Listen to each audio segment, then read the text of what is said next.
Hi, welcome back to my podcast within 5 minutes. I've realized that the nights are harder to get through than the days.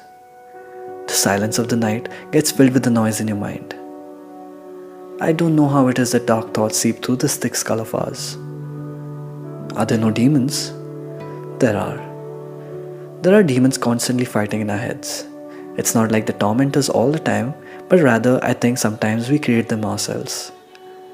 They guard the prison where we imprison ourselves. We're locked in our own cage. Not physically, but metaphorically. Do you feel trapped in your own home, job, family, or marriage? Worst of all, do you feel trapped in your own mind? There are times when you're sitting in your room and you can hear the arms of the clock getting louder. You can't recollect what day it is. You can't remember when was the last time you went outside your room. There's nothing waiting for you on the outside anyway, but why does it feel like the room is closing in on you? The longer you stay in the room, the more it shrinks. Sometimes you can hear the rattling of the bars as someone walks past your room. You have to prepare yourself to look organized and in character just in case they walk in. You don't want them to know that you're planning an escape. You're not behind bars, but it's as good as being behind one. You're all by yourself. Even if someone tries to talk to you, it feels like they're talking from the other side of the prison, the outside world. Their words don't make any impact because there's so many endless thoughts swimming around in your own mind that you can barely keep up with them. You can no longer see the different perspectives or even move on from anything. Two cages at once. The four walls of your room and the circular wall in your own mind.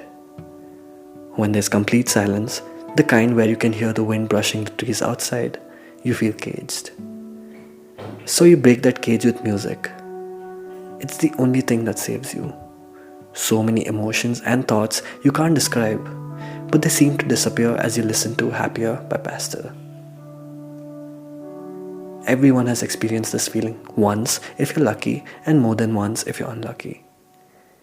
You resign and lose yourself to anger and frustration. You're done struggling, so you go and sit down at the end of the cage. You just watch everyone come and go. You're not asking for help even though you need it the most. You think your isolation has separated you from the world and no one could possibly understand this feeling of being trapped. But this is the great tragedy. The tragedy where sometimes our souls feel empty and it's like life has lost its meaning. We are continuously feeling oppressed, living in abuse, having a dead job or being undervalued. This eventually makes us feel like the cage is tightening. And on top of that, we have to maintain a facade of normalcy and happiness. We overextend ourselves and sap out all the energy we have. In a paradoxical perception, we have to be caged for us to go beyond. Would you be able to visualize a garden if you've never seen barren land? Would you be able to appreciate spring if you haven't lived through winter? Would you be able to break free if you hadn't been caged? Maybe breaking free is pure luck and you win the lottery. Or maybe a new person comes into your life and changes your perspective. Maybe a new opportunity knocks on your door and alters the course of your life. The chance of an external change rattling the bars is not in your control, but that doesn't mean you cannot try to allow change to come to you. New people can only enter if you allow them. New opportunities can only come if you apply for them. How you limit yourself is up to you. When you knock on the door of opportunity, do not be surprised if it's work who answers. Brendan Butchard. Your brain is as much as your enemy as it is an ally. When you really want to do something, your brain is crueler to you than any of your friends will ever be. If someone tells you that you're limitless, your brain will show you what your limitations are. Most people live in the fear of their own minds. Your mind is so powerful and creative that it can build doors and paths to change your life, but it can also build cages and bars to imprison you for life. Limitations are nothing but rules that your mind makes to make you believe what you are capable of. But when you finally cross that boundary, you will realize that you're in fact free and limitless. I know none of us are naive to think that everything will go our way, but having the freedom to choose our own reality is enough reason to break free. Yes, we need to pay our bills, but we don't necessarily need to build generational wealth.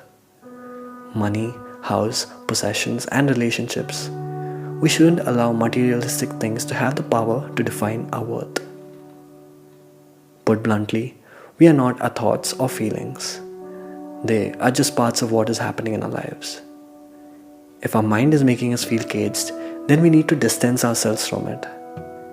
Giving your brain complete control over your responses and feelings is like handing your life over to another being.